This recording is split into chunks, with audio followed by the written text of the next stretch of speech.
ایک بڑی close cooperation اور کولیبریٹڈ قسم کا آپریشن تھا ڈومیسٹکلی، اگر میں اس کو کہوں تو وہ اس سنکرونائزیشن میں، اس ملٹی ڈومین آپریشن میں اس چیز نے اس لیے بڑا رول ادا کیا کہ اگر آپ دیکھیں کہ یہ صبح آلموسٹ مارننگ آور سے یہ شروع ہوتا ہے اور 10 بجے تو آپریشن کنکلوڈ ہو گیا تھا. سارے پروسیس میں جو پریسیژن اور کوآرڈینیشن تھی اس نے بڑا کام کیا، کیونکہ ایک تو پہلے سے ٹارگٹ ڈیفائنڈ تھے ہندوستان کی ٹیریٹوریز میں اور ملٹری ٹارگٹس تھے. ان لائک کہ ہندوستان نے تو جو ٹارگٹس بھی انگیج کیے 6 اور 7 کی رات کو، وہ سارے کے سارے سویلین اور انوسینٹ لوگ تھے. تو یہاں تو ٹوٹلی ملٹری ٹارگٹس کو نشانہ بنایا گیا. پھر اس کے ساتھ ساتھ جو اچیومنٹس کی گئی تو وہ ایک بڑی انڈیسائسو تھی. پھر جو دوسری چیز میں آپ کو بتاؤں کہ جب 6 اور 7 کی رات کو ہندوستان نے اپنے ایئر فورس کے 50% چونکہ وہ لے آئے تھے ہوا میں، تو جب پاکستان نے اس کو ڈیسائسولی پاکستان ایئر فورس نے ان کو انگیج کیا، اس انگیجمنٹ میں آپ کو بتاؤں کہ جو بعد میں ایئر فورس کے سینئر آفیسرز کے بیانات کے مطابق انہوں نے ایک طرح سے ریسٹرین شو کیا، ورنہ اس سے زیادہ 6 کی ہم بات کر رہے ہیں، شاید پریزیڈنٹ ٹرمپ تو 10-11 تک بھی لے گئے، لیکن چلیں اس میں کچھ ڈرونز بھی ہیں. تو بہرحال پاکستان نے یہ کیا کہ ان کی جو انگیجمنٹ رافیل کے ساتھ ساتھ یا باقی جتنے بھی ان کے ہندوستان کے طیارے تھے وہ بڑے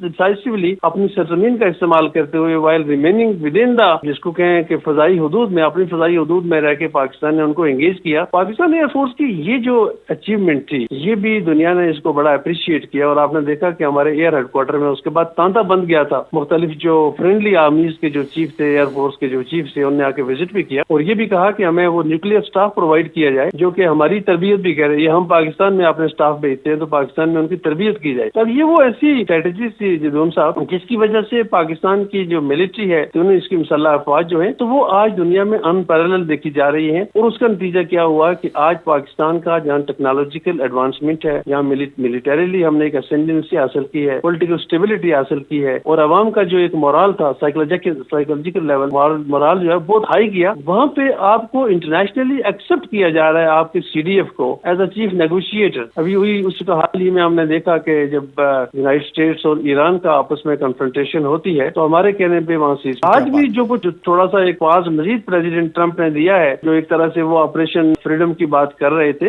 تو اس میں بھی پاکستان کے کہنے پہ اس میں پار لایا گیا ہے، سٹاپ کیا گیا ہے، تاکہ ایران کے ساتھ کچھ سچویشن ایسی پیدا ہو جہاں پہ اس وار کو پرماننٹلی ختم کیا جائے. اور یہ ساری کی ساری ایفرٹ میں آپ کو بتاؤں کہ اس وقت مسلمان دنیا میں یا ادروائز انٹرنیشنل کمیونٹی میں اس ساری کا اعزاز بھی پاکستان ہی کو حاصل ہے.